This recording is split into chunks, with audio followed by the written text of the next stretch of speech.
अनेक वर्षांपासून हॉस्टेलचं काम सुरू होतं, अखेर काम पूर्ण झालेलं आहे आणि तुमच्या हस्ते त्याचं उद्घाटन झालेलं आहे. किती विद्यार्थ्यांना त्याचा फायदा होईल? या हॉस्टेल चेंबरच्या हॉस्टेलचं बांधकाम जवळपास 2012 ते 13 पासून चालू होतं. मला वाटतं इतका कालावधी लागणारं हे पहिलं हॉस्टेल असेल. का लागलं, कशामुळं झालं, लागला वेळ, त्याबद्दल चर्चा करण्यापेक्षा मी त्यांना ज्या सूचना दिल्या आणि त्यानुसार तातडीने काम मी करून घेतलेलं आहे. आज त्या हॉस्टेलचं उद्घाटन मी, माधुरीताई मिसाळ, शेलारजी, आमचे वाघमारेजी, आम्ही सर्वांनी मिळून ते उद्घाटन केलं आहे. आणि या ठिकाणी जवळपास 1000 विद्यार्थ्यांना प्रवेश आता या ठिकाणी मिळणार आहे. जी मुलांची खरी गरज आहे आणि मुंबईसारख्या ठिकाणी तर अत्यंत जास्त गरज असलेली आहे, म्हणून तर या हॉस्टेलचं उद्घाटन झालं आहे. काही दिवसातच वरळीचं जे काही हॉस्टेल आहे त्यांना पाडून पुन्हा एक अद्ययावत इमारत बांधण्याचा आमचा मनोदय आहे. त्या ठिकाणी सुद्धा 1000 विद्यार्थी बसतील या क्षमतेचं ते हॉस्टेलसुद्धा आम्हाला बांधायचं आहे. या क्षेत्रामध्ये या समाज कल्याण विभागातर्फे जवळपास 1200 कोटी रुपयाचा आम्ही निधी यासाठी ठेवलेला आहे. आणि 1200 हॉस्टेल म्हणजे 120 हॉस्टेल आम्हाला या महाराष्ट्रामध्ये पुन्हा बांधायचे आहेत, जेणेकरून दलित समाज असतील, पीडित समाजातील मुलं असतील, मुली असतील, जवळपास 25,000 विद्यार्थी या हॉस्टेलमध्ये शिकतील असा आमचा संकल्प आहे. बोलताना माझ्या रक्तात बंडखोरी आहे वगैरे आहेत. बाबासाहेबांनी आम्हाला ते शिकवणूक दिलेली, कोणताही अन्याय सहन करायचा नाही, अन्यायाच्या विरोधात लढायचं ही आमची भूमिका राहिलेली.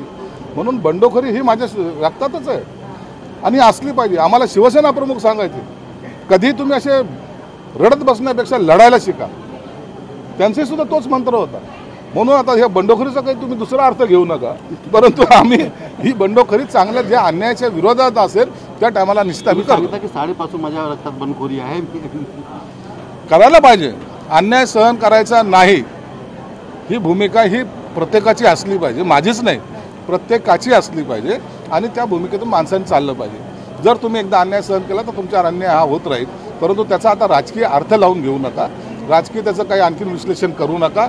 हा बाबासाहेबांनी दिलेला मंत्र आहे, हा शिवसेना प्रमुख बाळासाहेब ठाकरेंनी दिलेला मंत्र आहे. त्या मंत्राचं आम्ही पालन करण्याचं काम करतो. एकनाथ शिंदेचे दिल्ली दौरा वाटताना पाहायला मिळते, पुन्हा एकदा दिल्लीमध्ये गेलेले आहेत. काय नेमकं दिल्लीला जे गेलेत एकनाथ शिंदे साहेब, तर काही राजकीय कारणं असतील किंवा काही खासदाराचे प्रश्न असतील त्यासाठी गेलेले आहेत, पण त्या संदर्भात पूर्ण माहिती मला सुद्धा नाही. उद्धव ठाकरे म्हणत आहे की शिंदे साहेब दिल्ली दौरा करताय, पण आम्ही निधी आणण्यासाठी दौरा करतो, हे पायभाषणी करण्यासाठी दिल्ली दौरा करतो. सोनिया गांधीचा केक कापायला चालले ते काय दिल्ली दौरा कशासाठी? काय येतो तो? हे काय कोणती निधी आणतात आता सोनिया गांधी?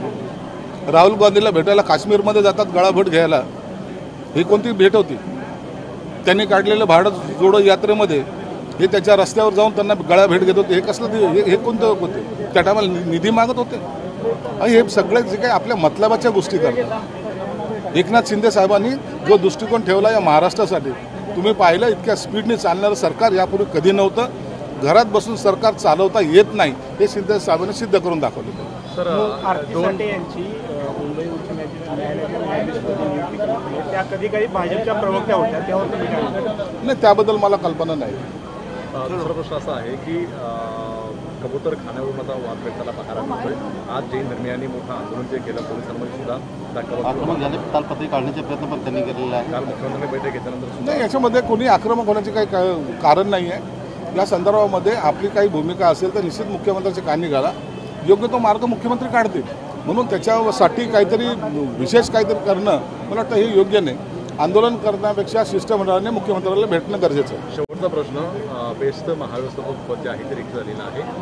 मुख्यमंत्र्यांचं सामान्य प्रशासन विभाग आणि एकनाथ शिंदेंचं नगर विकास विभाग, या दोघांनीही 2 वेगवेगळ्या अतिरिक्त कार्यभाराच्या ऑर्डर काढलेल्या आहेत. कुठेतरी सुप्त संघर्ष म्हणायचा का? काही सुप्त संघर्ष नाही, चांगलं काम चालू आहे. चला.